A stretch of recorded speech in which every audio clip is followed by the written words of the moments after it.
Assalamualaikum warahmatullahi wabarakatuh. Bismillahirrahmanirrahim. Nawaitu talabal ilmi izalata jalim an-namsi wa sa'iri juhali wa ihya ad-dini wa ibqa al-islami bil ilmi wa darul akhirati wa ridallahi ta'ala wa syukran ala nikmatil aqli wa nikmatil syahatil badani fadlillahi ta'ala ila hadratina bil mustafa sayyidina Muhammadin sallallahu alaihi wasallam wa ala alihi wa ashabihi wa azwajihi wa dzurriyyatihi wa ahli baitihi wa khususan khasatan ila muslimati kita mabati fikih sama Abdul Jabbar wa jami talamidi wa masyayikhna wa mu'allifil kutub allati ta'lamna wa lamna sallallahu lahumul fatihah. A'udzu billahi minasy syaithanir rajim. Bismillahirrahmanirrahim. Alhamdulillahirabbil alamin. Arrahmanir rahim. Maliki yaumiddin. Iyyaka na'budu wa iyyaka nasta'in. Ihdinas siratal mustaqim. Shiratal ladzina an'amta 'alaihim ghairil maghdubi 'alaihim ghairil maghdubi 'alaihim waladdallin. Rabbi firli wa liwalidayya mu'minina.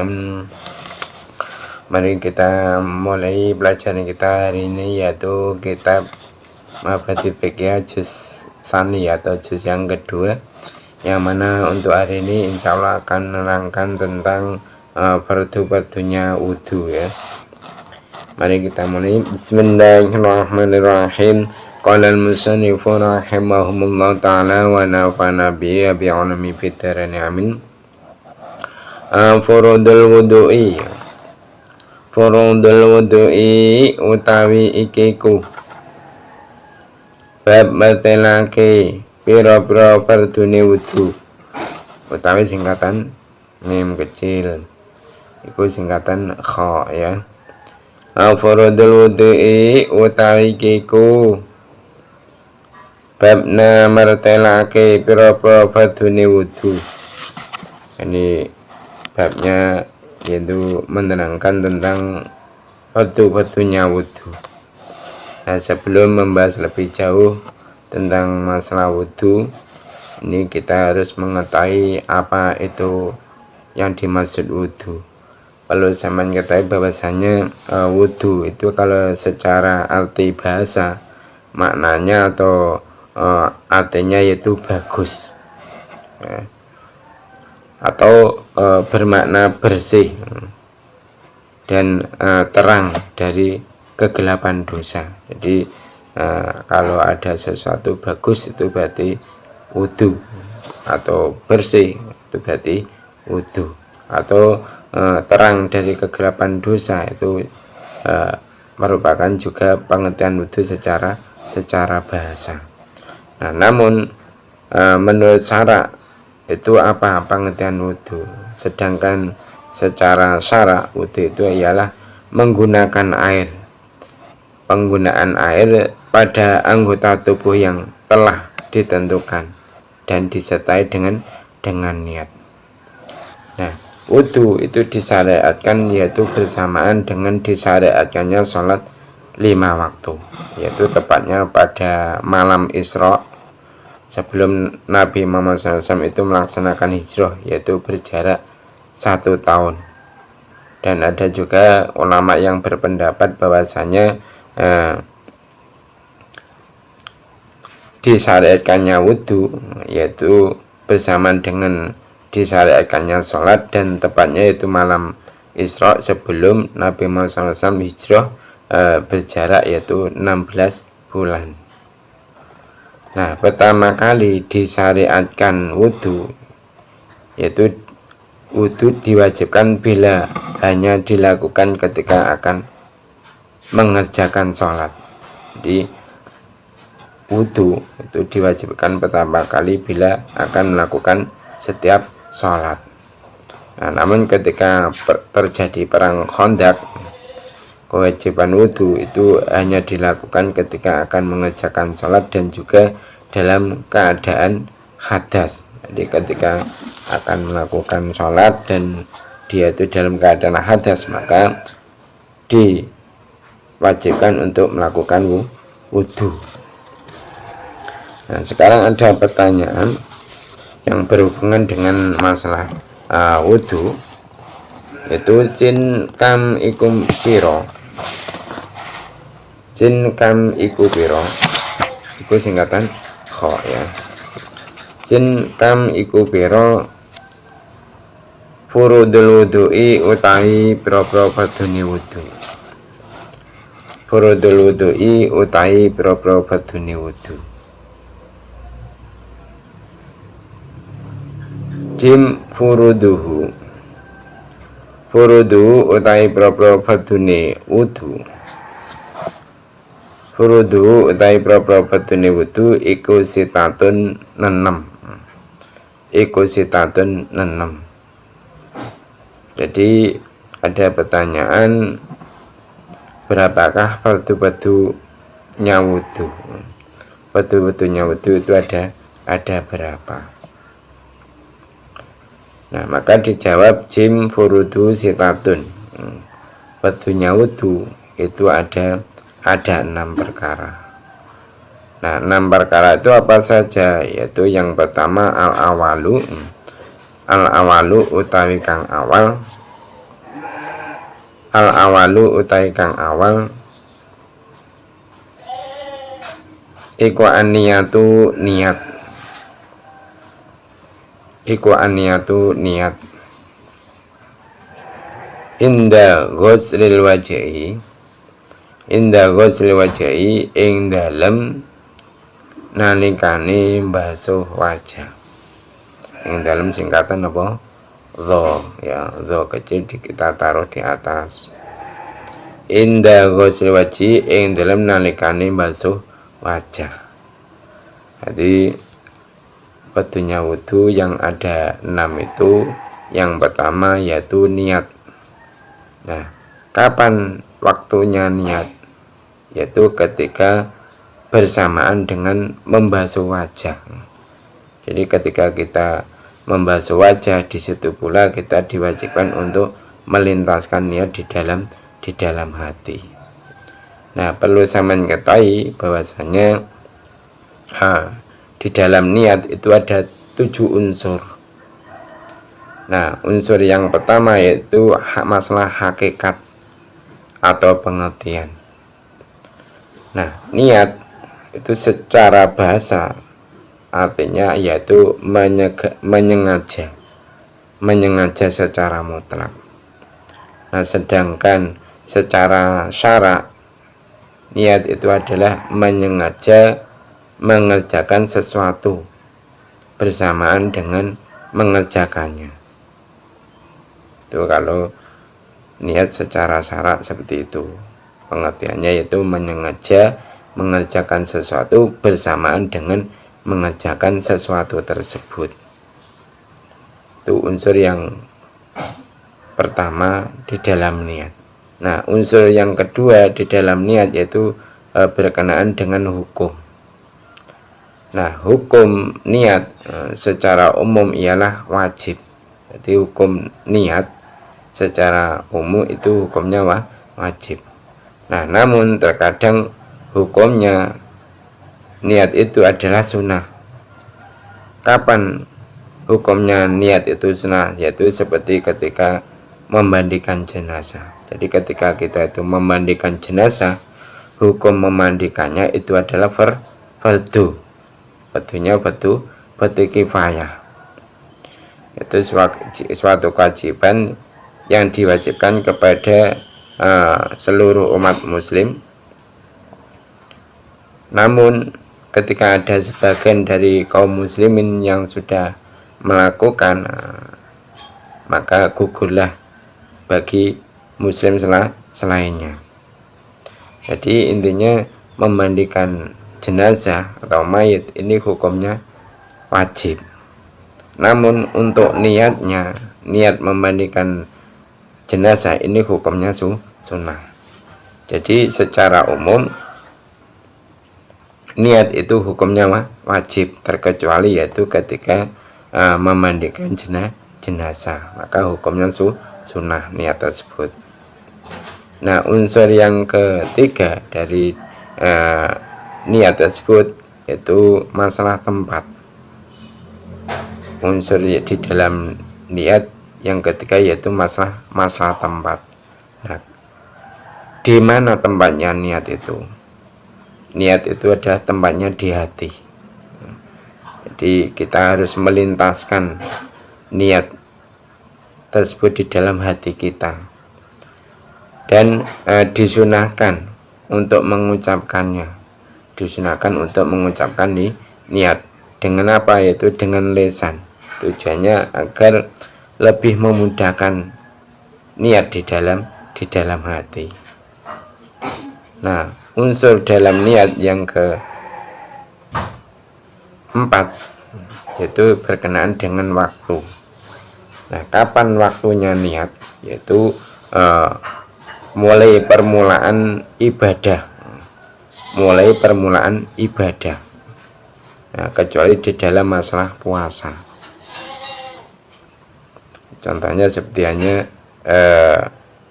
niat sholat itu waktunya yaitu bersamaan dengan kita melakukan takbiratul ihram.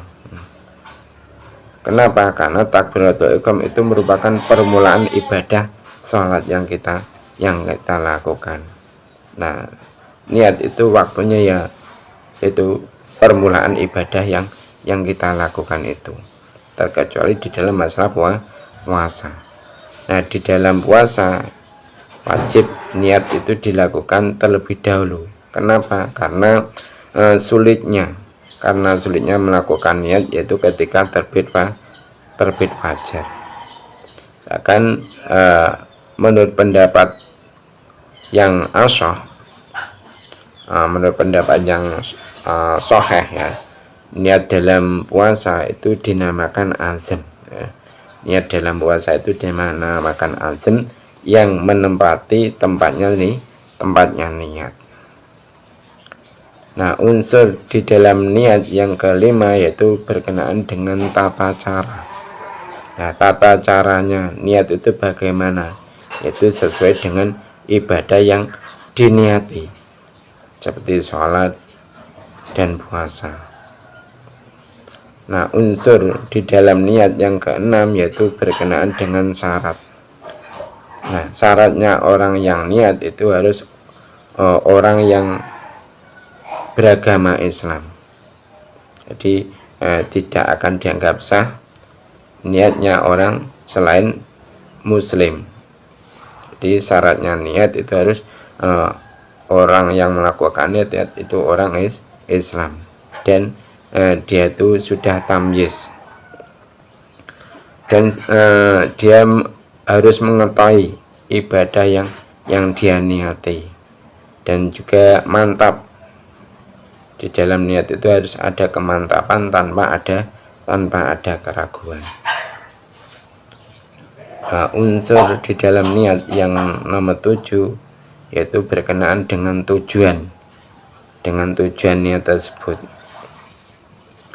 Nah, tujuan niat itu adalah untuk membedakan antara ibadah yang diniati dengan yang lain.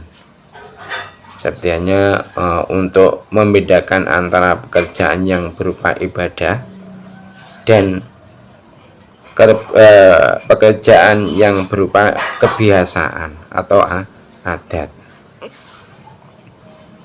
Itu wudu yang nomor 1, yaitu niat bersamaan dengan membasuh wajah. Nah, Afani utai kang kaping pindho.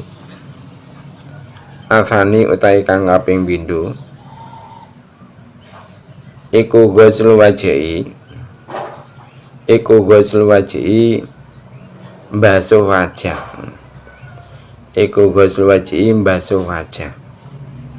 Nah, adapun wudu yang nomor 2 yaitu membasuh wajah. Nah, berkenaan dengan membasuh wajah, ini disyaratkan air itu harus mengenang, dan batasan wajah itu kalau dari atas, dari mulai tempat tumbuhnya rambut kepala sampai yaitu rahang. Nah, adapun dari samping kanan kiri yaitu mulainya dari gido telang ini ya, yang mana pada telinga kita itu ada pentolan kecil kanan sampai pentolan kecil yang kiri. Jadi intinya yang termasuk wajah yaitu mulai dari tempat tumbuhnya rambut yang atas, terus mutar sampai ini menyentuh rahang. Nah, lokasi yang sini ini dinamakan wajah.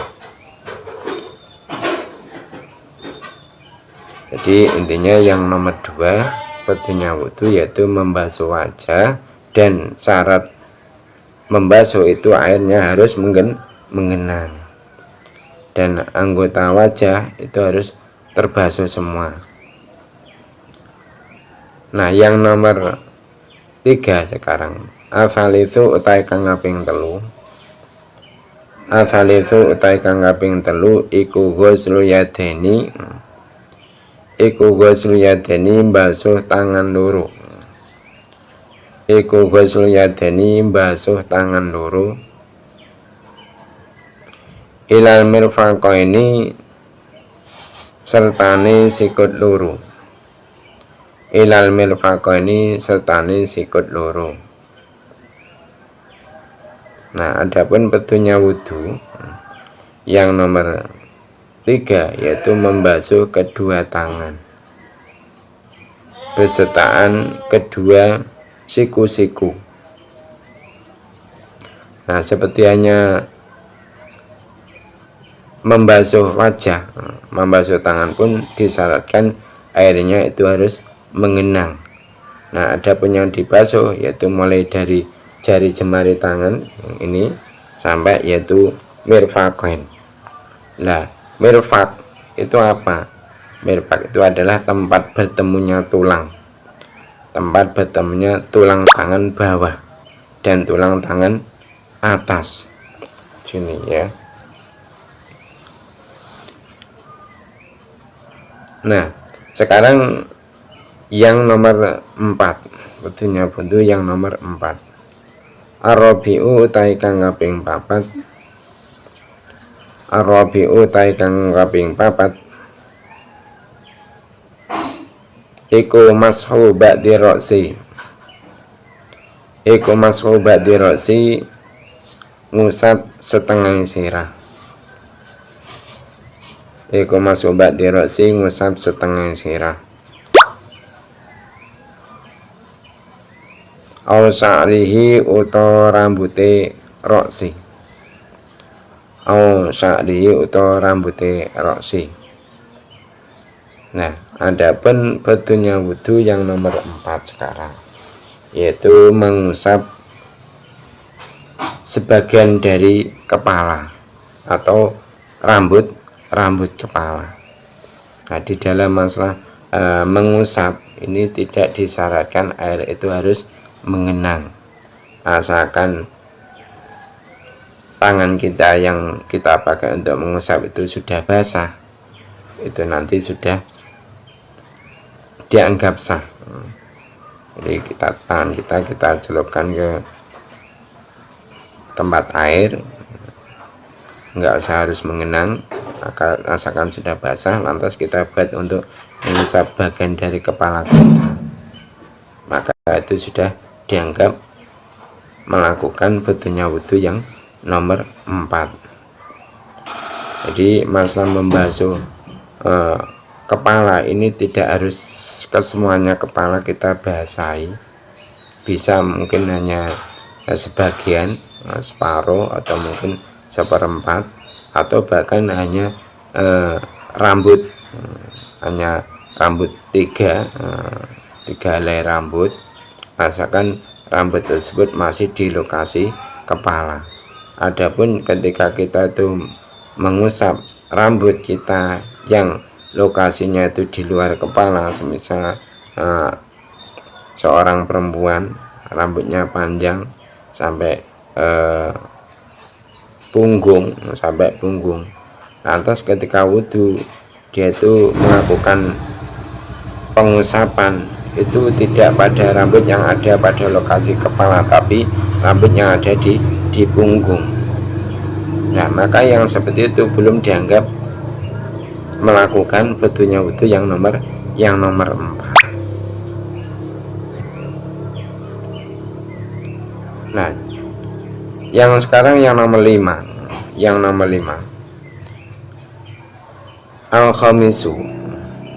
Al-khamisu utai kang kaping 5. Al-khamisu utai kang kaping 5 iku ghuslu rijlaini. Iku ghuslu rijlaini baso sikil loro. Iku ghuslu rijlaini baso sikil loro. Ilal ka'beni setane polok loro. Ilal ka'beni setane polok loro. Nah, sekarang wudhunya wudhu yang nomor 5 yaitu ghuslu rijlaini, yaitu membasuh kedua kaki. Besertaan yaitu kedua mata kaki. Nah, begitu juga masalah membasuh kedua kaki ini disyaratkan airnya juga harus mengenang. Dan adapun tempat yang dibasuh yaitu kaki kita, maka kaki kita mulai dari bawah, mulai jari jemari kaki, terus sampai yaitu ka'ben, sampai ka'ben. Nah, ka'ben ini juga harus terbasuh. Nah, ka'ab itu apa? Ka'ab itu adalah 2 tulang yang menonjol di sekitar ruas tulang betis dan telapak kaki, atau bisa kita katakan yaitu bahasa Indonesia mata kaki, atau bahasa Jawanya yaitu polok.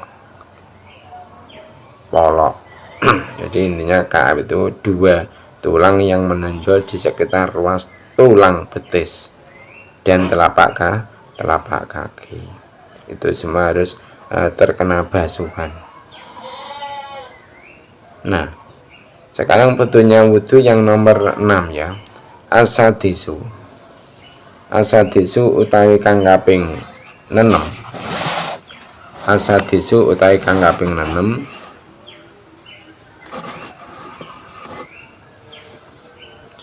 iku atar tibu urut-urut.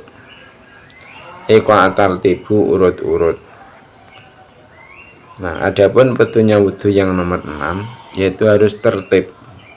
Maksudnya yang semestinya itu didahulukan harus didahulukan, dan yang semestinya diakhirkan tidak boleh didahulukan, harus diakhirkan. Urut sebenarnya yaitu 1, 2, 3, 4, 5 itu kan termasuk urut. Nah, kalau 1, 3, 2, 5, 4, 7 itu berarti enggak urut. Nah, jadi wudhunya wudhu yang ada 6 itu ketika kamu wudhu melakukannya harus tertib, harus berurutan sesuai dengan urutannya tadi. Nah, sekarang tentang perkara-perkara yang disunahkan di dalam wudhu ya. Sin kam iku piro. Sin kam iku piro sunanul wudhu'i. Sunanul wudhu'i utai piro-piro sunate wudhu. Sunanul wudhu'i utai piro-piro sunai wudhu. Jim sunanuhu utai piro-piro sunai wudu. Sunanuhu utai pira-pira sunai wudu iku kafiratun. Iku kafiratun akeh banget. Iku kafiratun akeh banget.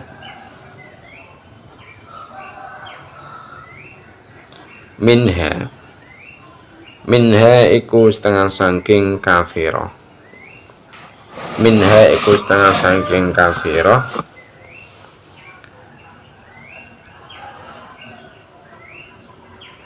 Atas miatu utawi maca bismillah. Atas miatu utawi maca bismillah. Jadi ada pertanyaan, sin kam sunanul wudu'i, berapakah sunah-sunah wudu? Jadi ada berapa perkara yang disunahkan ketika kita berwudu? Maka dijawab jim sunanuhu kafiratun, bahwasanya perkara-perkara yang disunahkan ketika wudu itu banyak sekali. Nah, diantaranya yaitu minha atas miatu. Diantaranya kesunahan wudu nomor 1 yaitu membaca basmalah. Membaca basmalah. Nah, kapan pelaksanaan membaca basmalah? Yaitu ketika kita membasuh kedua telapak tangan kita. Sambil membasuh kedua telapak tangan kita membaca basmalah. Nah, sekarang berkenaan dengan basmalah, tentang hukum membaca basmalah ini terbagi menjadi 5. Jadi membaca basmalah itu hukumnya ada 5. 1 yaitu hukum membaca basmalah itu sunnah dalam segala urusan yang memiliki niat ibadah. Jadi segala urusan yang ada nilai ibadah itu disunahkan untuk membaca basmalah. Nah, kalimat bismillahirrahmanirrahim secara lengkap pertama kali yaitu berada pada surah Al-An'am. Bacaan atau kalimat bismillahirrahmanirrahim secara lengkap pertama kali itu berada pada surah An-Naml ya, surah An-Naml. Maaf tadi keliru. Nah, sekarang hukum basmalah yang terbagi menjadi 5 tadi, yang nomor 2 yaitu hukumnya haram atau haram. Jadi membaca basmalah itu ada kalanya yang hukumnya itu haram. Kapan membaca basmalah itu dihukum yang haram? Yaitu tatkala akan mengerjakan sesuatu yang haram secara zatnya. Jadi ketika ada orang melakukan sesuatu yang hukumnya secara zatiahnya itu haram, maka kok dimulai dengan membaca basmalah, maka hukum membaca basmalah itu juga haram. Contohnya yaitu seperti apa? Yaitu tatkala akan minum minuman yang memabukkan. Meminum minuman yang memabukkan ini hukumnya haram. Kok dimulai dengan membaca basmalah, maka membaca basmalahnya hukumnya juga haram. Atau ada orang melakukan zina, kita tahu bahwasanya zina itu hukumnya haram, bahkan dosa besar. Kok dia itu memulainya dengan membaca basmalah, maka hukum membaca basmalahnya itu juga haram dan lain sebagainya.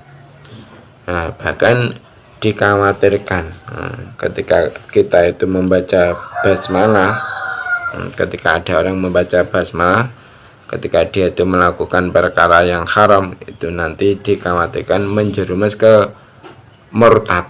Kenapa? Karena ada bentuk penghinaan terhadap basmalah itu sendiri. Nah, hukum basmalah yang nomor 3 yaitu hukumnya makruh. Kapan membaca basmalah itu dihukumi makruh? Yaitu tatkala akan mengerjakan hal-hal yang dimakruhkan secara zatnya. Contohnya apa? Yaitu seperti tatkala akan merokok. Tatkala akan merokok bagi yang berpendapat akan kemakruhan merokok, dia kok merokok, jadi mulai dengan membaca basmalah, maka hukum membaca basmalahnya adalah makruh. Atau yaitu tatkala akan melihat kemaluan istrinya, menurut sebagian madhab ini kok memulainya dengan membaca basmalah juga hukumnya makruh. Nah, hukum membaca basmalah yang nomor 4 yaitu wajib. Kapan membaca basmalah itu hukumnya wajib, yaitu ketika sedang membaca surah Al-Fatihah di dalam sholat. Jadi ketika kita membaca Al-Fatihah di dalam sholat, hukum membaca basmalah itu hukumnya wajib.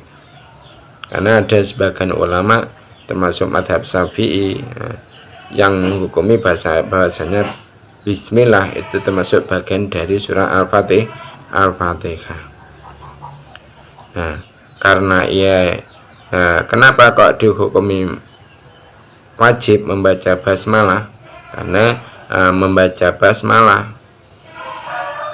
itu termasuk bagian dari surat Al-Fatihah. Jadi basmalah itu termasuk bagian dari surah Al-Fatihah. Makanya ketika kita membaca Al-Fatihah di dalam sholat itu wajib untuk membaca basmalah.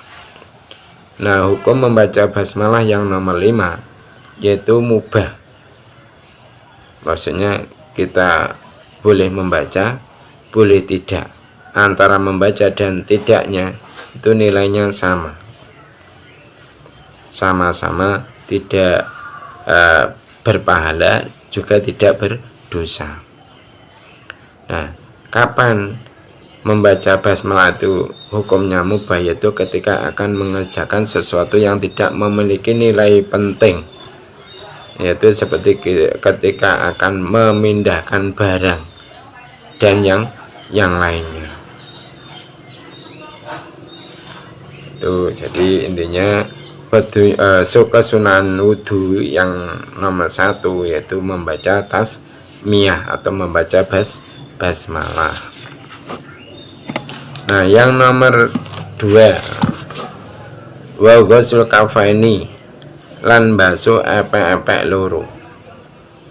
Wa ghusl kafaini lan basuh epek-epek loro qabla idkhalihima ing dalem sadurunge nglebokake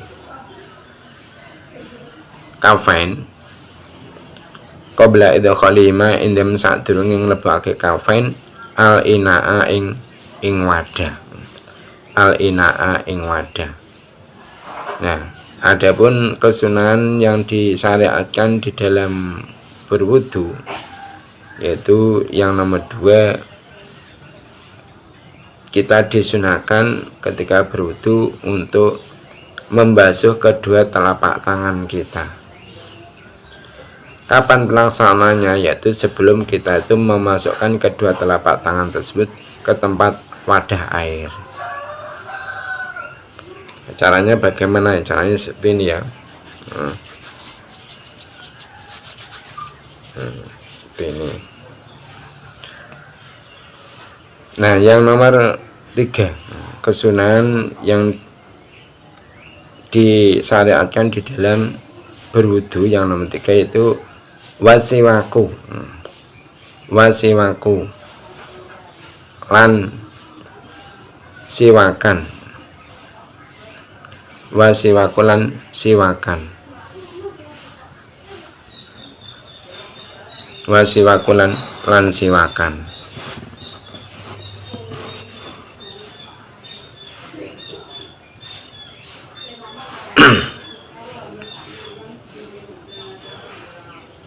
Jadi kesunahan wudu yang nomor 2 tadi apa? Yaitu membasuh kedua telapak tangan atau membasuh kafain. Nah, yang dimaksud kafain atau telapak tangan itu apa? Yaitu bagian tangan mulai dari jari, dari ujung jari-jari sampai pergelangan tangan, baik bagian luar atau bagian dalam. Nah, terusnya yang nomor 3 kesunahan di dalam berwudu yaitu bersiwakan. Nah, siwak itu secara bahasa ialah menggosok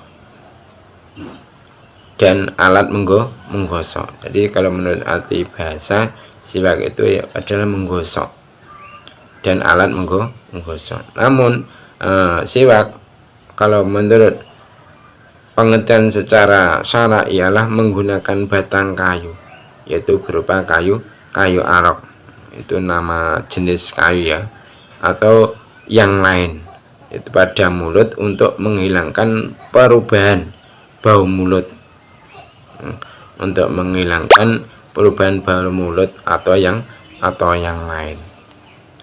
Nah, siwak itu sangat disunahkan. Jadi bersiwakan itu sangat disunahkan, yaitu pada beberapa kondisi.